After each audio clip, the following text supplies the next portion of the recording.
The rest of Chapter 8 covers periodic trends, and this is part 1 of the periodic trends videos. So in this series of videos, we're going to cover these 5 main properties, and we're going to start off by looking at the atomic radius and also the ionic radius. So in other words, we are going to talk about the trend in size for atoms and ions in our periodic table. So the idea behind atomic radius is that the higher energy orbitals occupy more space. So if you start in one group, this is our group 2, you have the 2s2 orbital is smaller than the 3s2 orbital, which is smaller than the 4s2 orbital. Well, 4 really, I should just say. 4s, 3s, and 2s. So what that means is if we were to stick 2 of these together, we could actually measure the distance between 2 nuclei.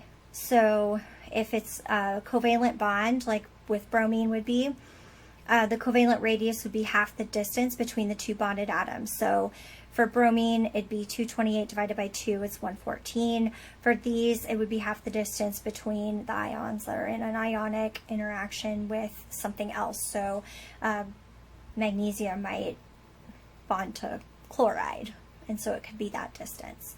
So you'll see that calcium chloride versus magnesium chloride, this is going to be further away from the chloride nucleus than this, because magnesium is smaller.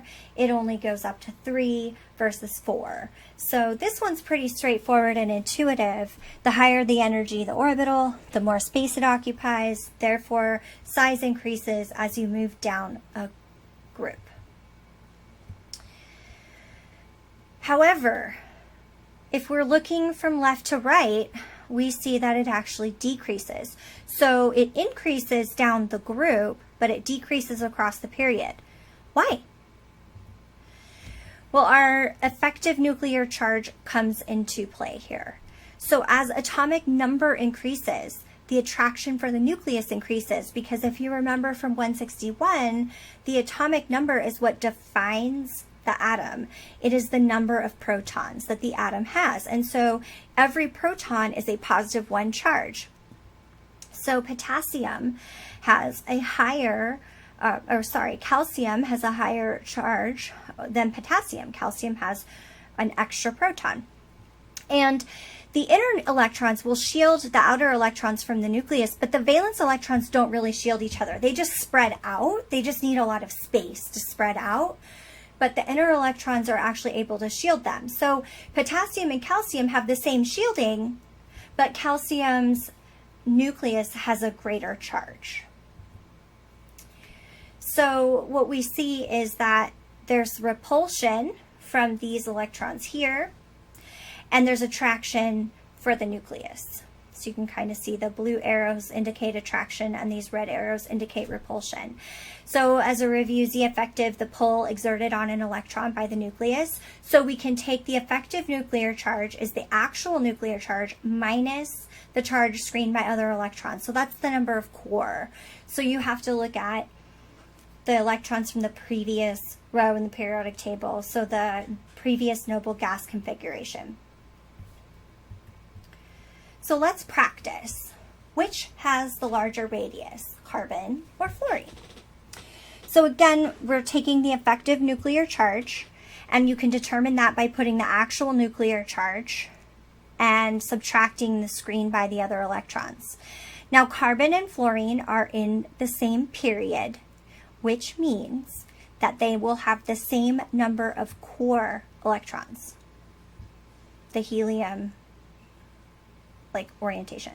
So that means that we have to consider the nucleus. So for carbon, Z effective would be 6 minus 2, which equals to 4. Fluorine would be 9 minus 2, which equals to 7. Okay, so if fluorine has a greater Z effective, that means it will be pulling in the electrons towards itself. So fluorine will have a smaller radius. Carbon will have the larger radius. So if we want to look at our periodic table, this is our size trend for atoms. The larger the n, the larger the radius, the larger the z effective, the smaller the radius. Well, what about ions? So this is just for atoms, for neutral atoms. So you know that the number of electrons is equal to the number of the protons. But if we were to look at the ions, what would we see? So let's predict the bigger of the two pairs between calcium and Ca2+, calcium ions, and chlorine and chloride.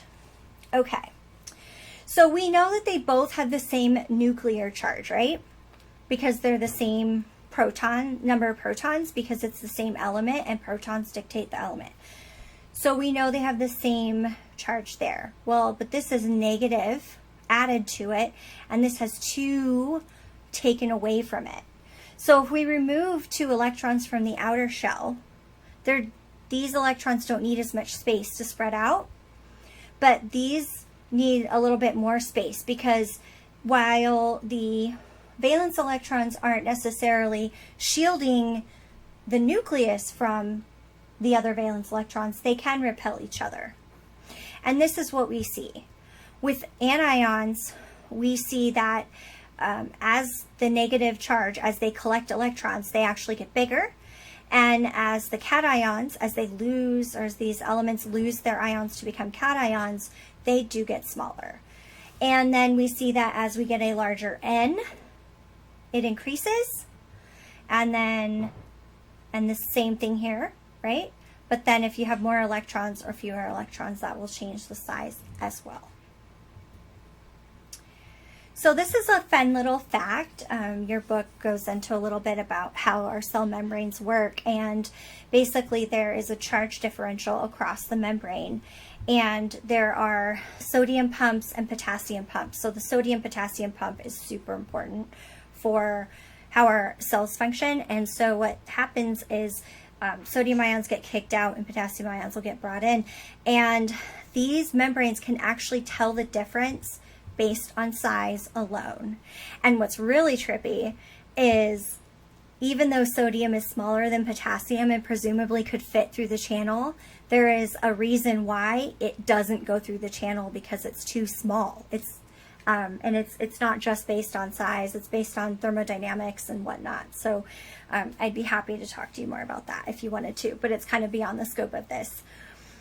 But our cell membranes are so sensitive to size. So these are significantly different in size, at least for our cells, to tell the difference.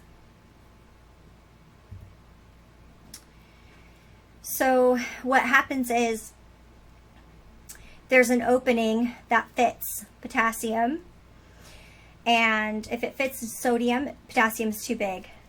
And what happens is water actually interacts with these ions too. And so that's how the cell can tell the difference in size. Okay, so we've talked about atomic radius, and we've discussed that cations have a smaller radius and anions have a larger radius. In our next video, we will start at ionization energy and continue talking through these periodic trends.